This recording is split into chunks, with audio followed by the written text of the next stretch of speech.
Hey everyone, welcome back. Dwan here. So in the last video, I talked a little bit about sexuality in the context of LGBTQ experiences that I had living in Guinea. In this video, I wanted to talk a little bit more about other intimate relationships, some of the experiences I had or what other volunteers had in having boyfriends or girlfriends in Guinea. First, I want to describe briefly that Guineans are often going to have boyfriends and girlfriends. Uh, all of your guy friends will have at least one girlfriend. They'll say copine or very rarely petite amie. Copine is what French people usually translate as buddy, but in Guinea, copine means a pretty good buddy, one that they might get intimate with. The same thing for copain, and you'll find that your Guineans um, have a lot of relationships actually. They, particularly those that travel between cities, this is something that's pretty common around the world. Don't need to be shocked by it actually. Even in America, you might find some people have multiple relationships at the same time. It is what it is, even though Guinea can be presented as a religious country. And interesting enough, the Guineans probably will very rarely will marry who they date, because for Muslims you're not supposed to have been intimate with someone who you're going to marry.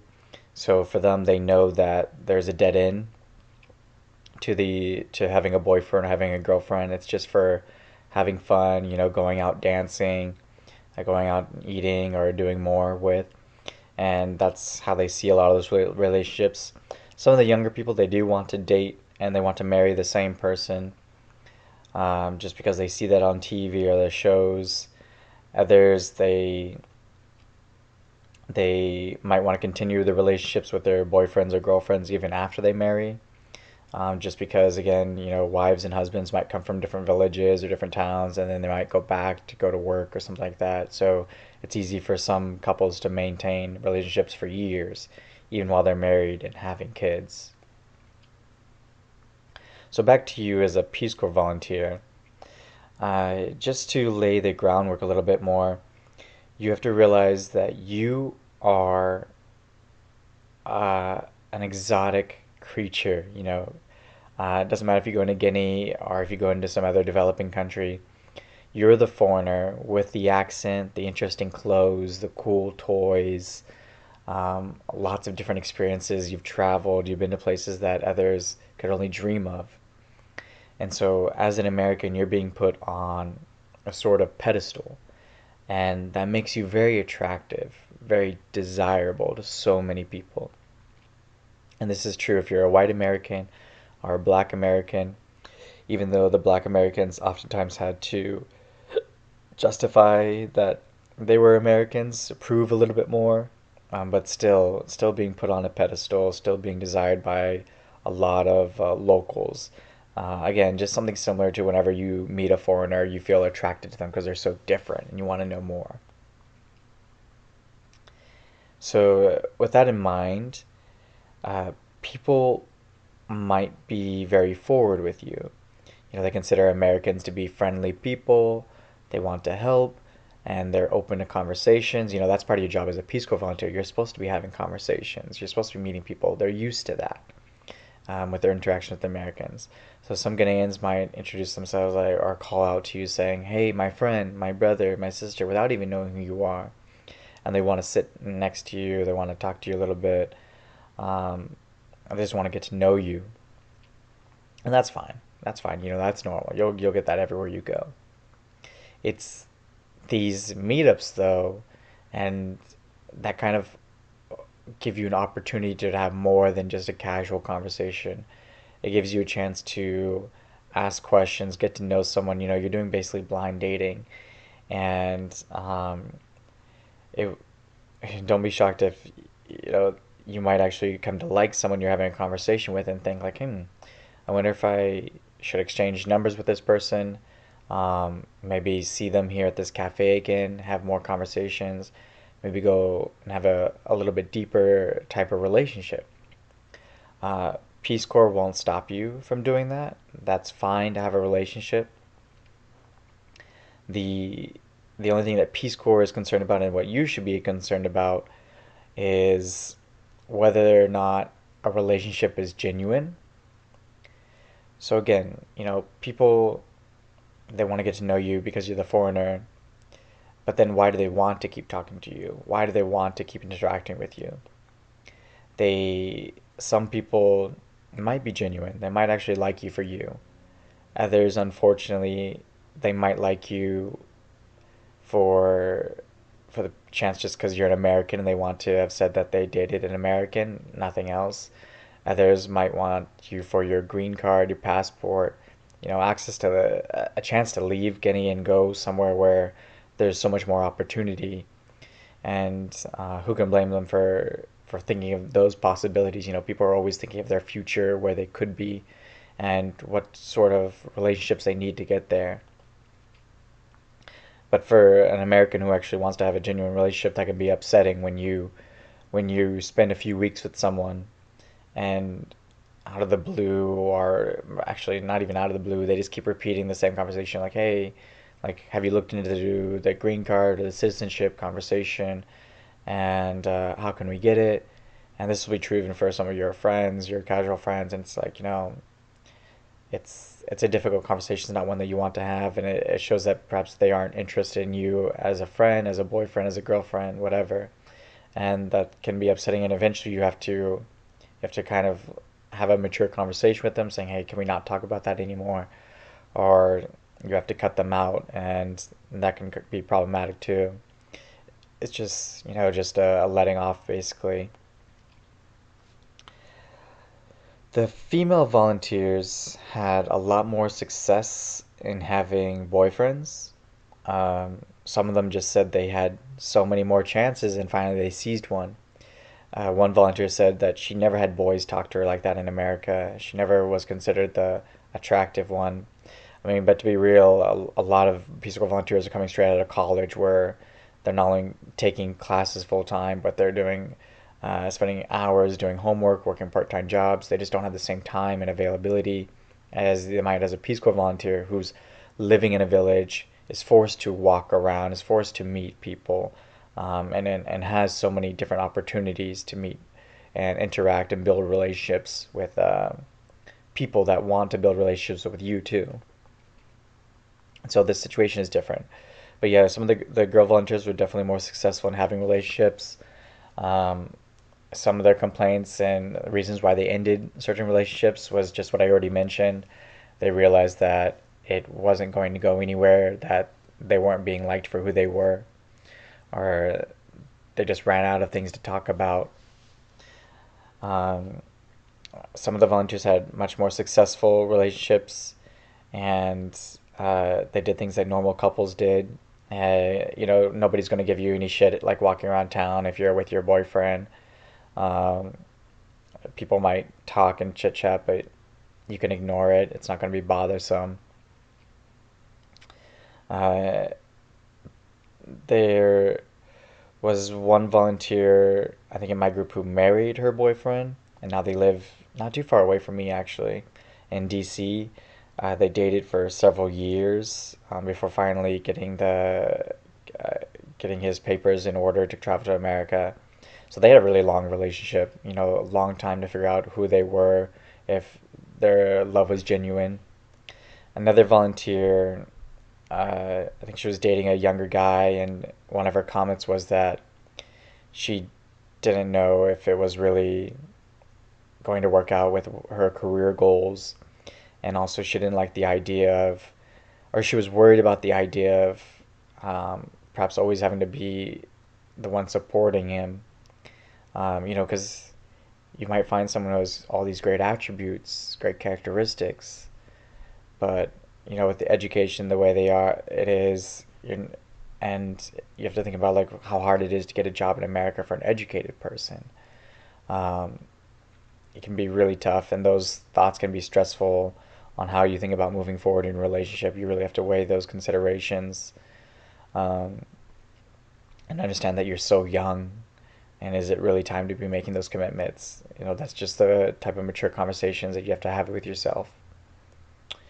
But again, a lot of the female volunteers, they had boyfriends, they had good times. I don't think I, I'm sure there were some bad experiences, but I wasn't um, too keen on those. I just imagine them being very similar to everyday boyfriend girlfriend breakups.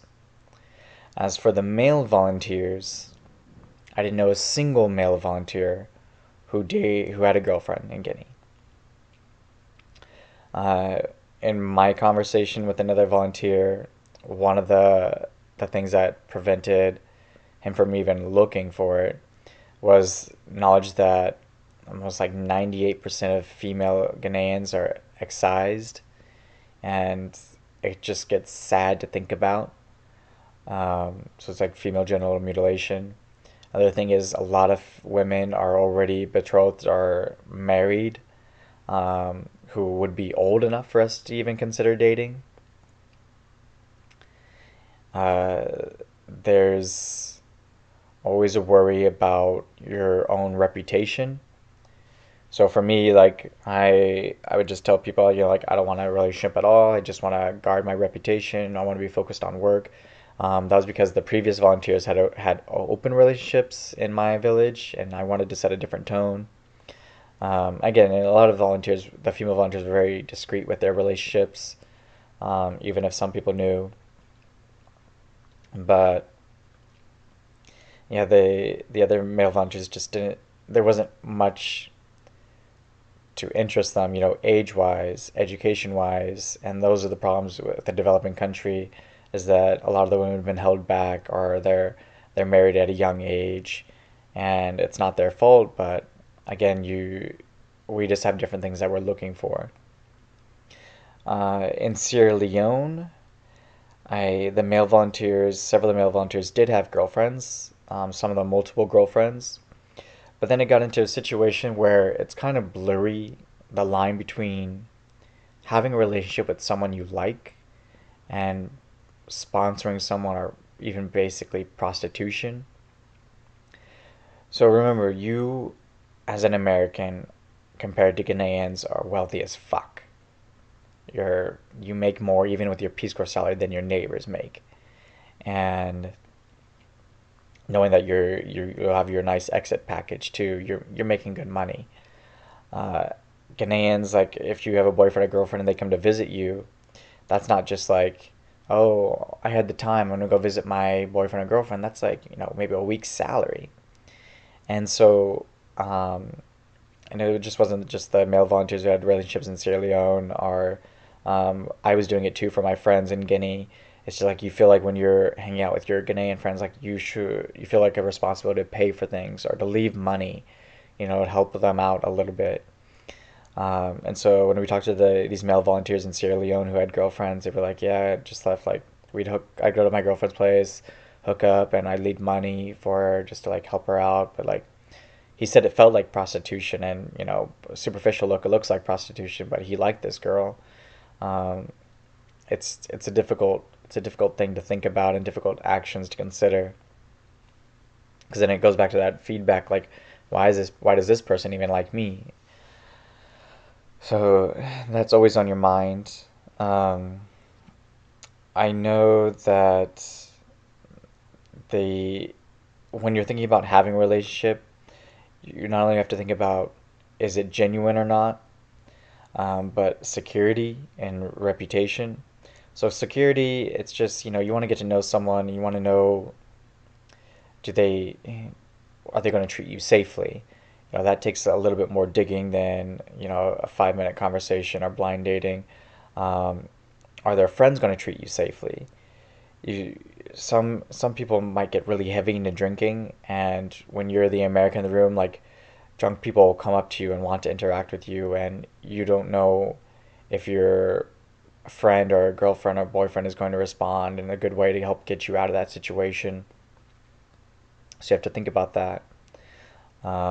I'd just recommend taking things very slow if you're going to go out drinking with someone, to a bar, just like one drink at all, and then go back, and then just like, take baby steps just to understand, like, who is this person you're hanging out with under when they start drinking, if they do drink at all, or with their drunk friends who they might not even attempt to stop.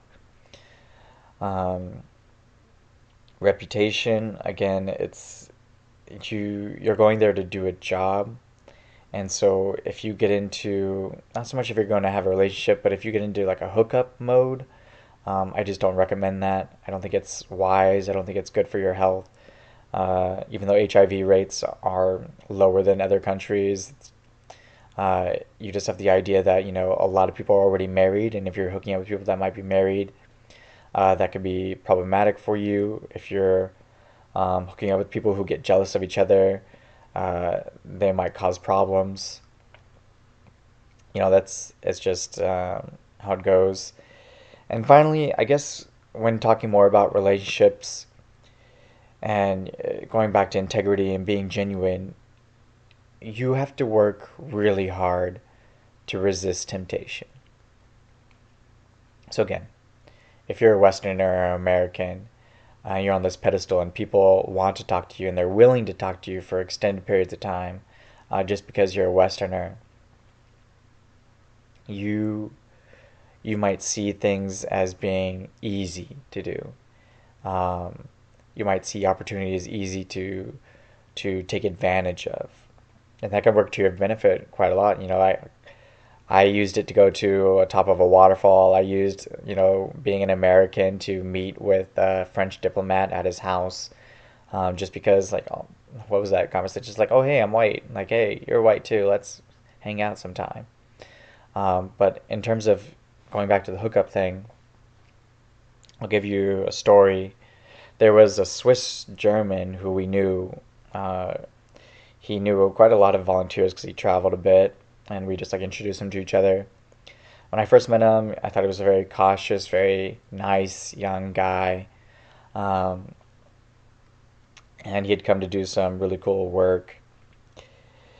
But he started to realize like he had these privileges as a white Westerner, that he could do things really easily. And so once he started, he just really couldn't stop. He slept with his host family's daughters. So he had two host sisters, and he slept with both of them. He visited a volunteer, and while that volunteer was at work, he slept with his neighbor's wife. He had a game with himself where he would go to bars and see how quickly he could just pick up a girl and, take her home. Um, he told another volunteer in English all the things that he was doing while her boyfriend was in the room. And to me, it got really strange, and just like how quickly he had changed when he realized he had these powers. And again, that just goes back to temptation, and we have all these opportunities as Americans, as Westerners, with money and exotic looks, exotic accents. And there's always that idea that people see us as these things that could help them have a better life, and they just want to try and have a relationship with us, some sort of relationship. But it's dangerous. It's not safe. When he hooked up with that guy, that volunteer's neighbor's wife, that's super bad. For if he'd been found out, if something violent had happened to her or to him, um, and just completely inappropriate about talking about his sex life with another volunteer in front of her boyfriend, uh, and just really made people uncomfortable. Uh, it's unfortunately something that will happen. It happens to people when they realize they have power. Like, how do you control that power? How do you control that temptation? And I hope that doesn't happen to you. Or at least I hope you're able to recognize it and try and take the steps to avoid it, as much as you can. It is tough though, and mistakes happen.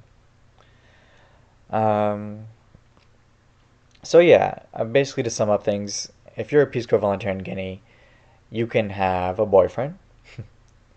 Like I said, a lot of the female volunteers, I think, I don't want to say a lot, but I knew several volunteers who were successful.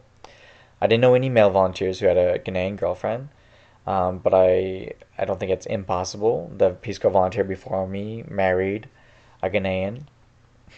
Controversial setting, but I mean, she was super intelligent, super nice. Um, and if I'd recommend avoiding a hookup culture. You know, if you're gonna do things discreetly, be mature about it, and understand how it might affect your reputation and your mission. And yeah, probably if you're gonna do anything at all, don't do it in your village. Just wait till your regional capital or the capital city to go do things like that. To like, you'll always have friends that live elsewhere. Don't worry. All right, guys, take care.